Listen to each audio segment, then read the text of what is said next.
So hi, I'm Chloe. So the proposition I want to make today is that technology and social media negatively affect the way that we live our lives. So this is an argument because many argue that technology is a gateway for communication and social interaction. But I just want to clarify that I'm not saying technology and the media are bad and should be made obsolete. I'm saying that they can be improved and can possibly exist in our lives. So the three main points I'll be making today are that technology negatively impacts the way that we communicate with each other. The second point is that technology and the media affect the way that we present ourselves to the world. And the third is that we rely way too much on the media and internet.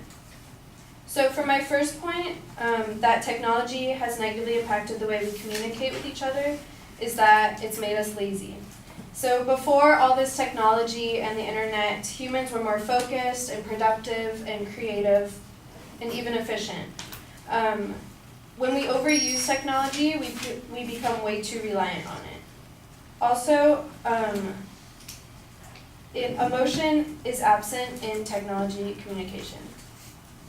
So in society, it's important to communicate and react online. We're given a social standard that most people need to be online, whether it's through Instagram or Snapchat or mail, or everything we use today is through the media, which distracts us from face-to-face social interaction.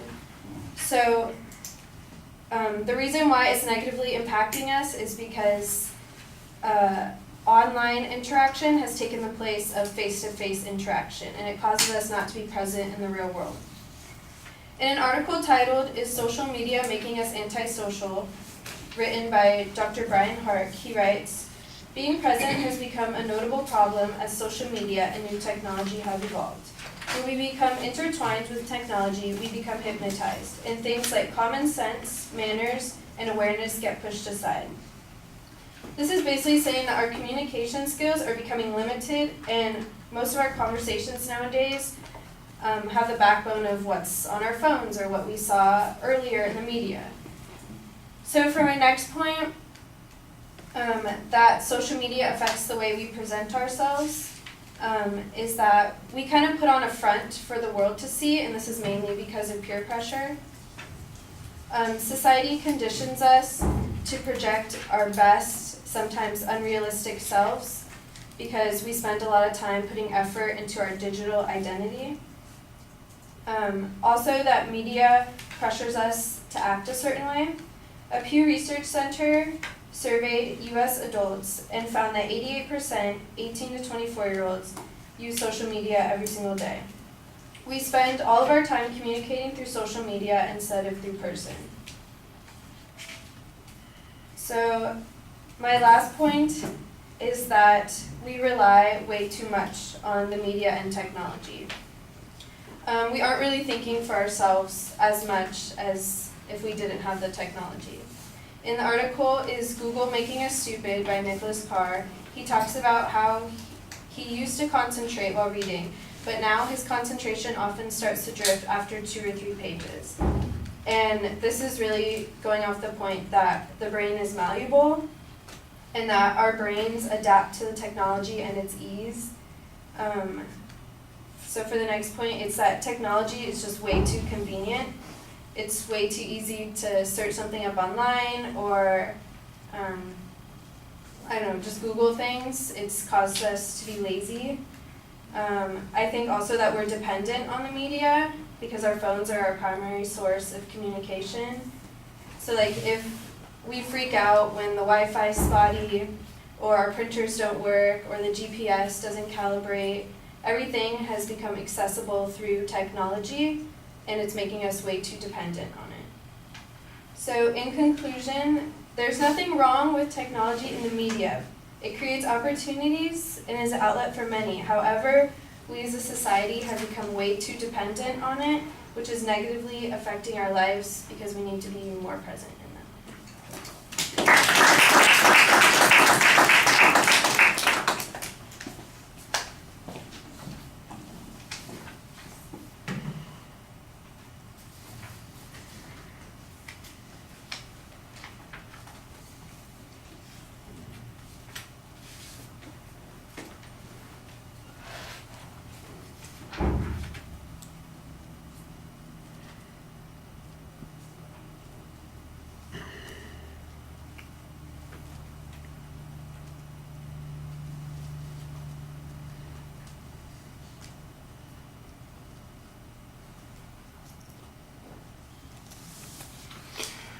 Okay, the text stuff at the beginning is pretty solid. We know what the proposition is. The contents are laid out well. I think there's a reasonable belief that there's some controversy on this subject, although there's probably the ability to create some more controversy and explain it.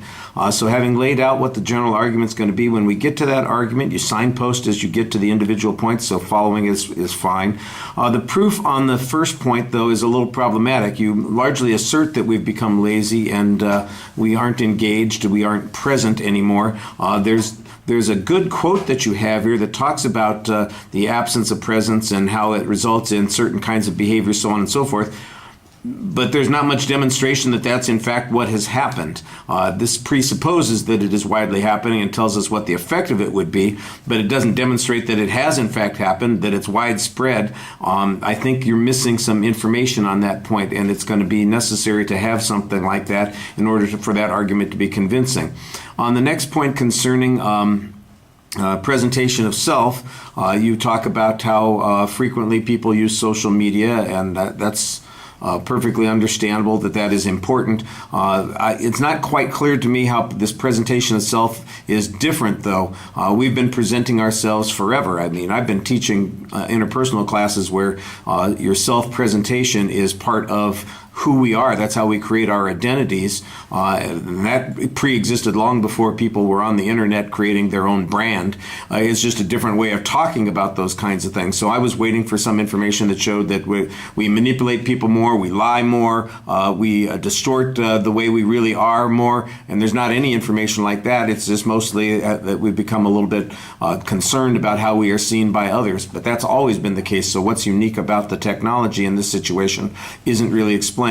And then on the third point, where we rely way too much on the media, I appreciate the quote that you have here from Carr, but I'm not sure I can reach the conclusion that the whole world has gotten to be lazy readers because Mr. Carr is a lazy reader, and he attributes that to his reading online. That doesn't sound to me like it's very substantive kinds of evidence here. It's anecdotal at best, and I'm not exactly sure that it's generalizable at all. So I think you need some additional information on that. It's like I said, you signpost clearly when we're going through the speech. I think you do a pretty good job presenting, although you do have some nonverbals that you might want to be careful about. Your hands and your arms are a little twisty sometimes, and that's just a minor distraction. One of the things that happens when I'm present is I notice those things. Thank you.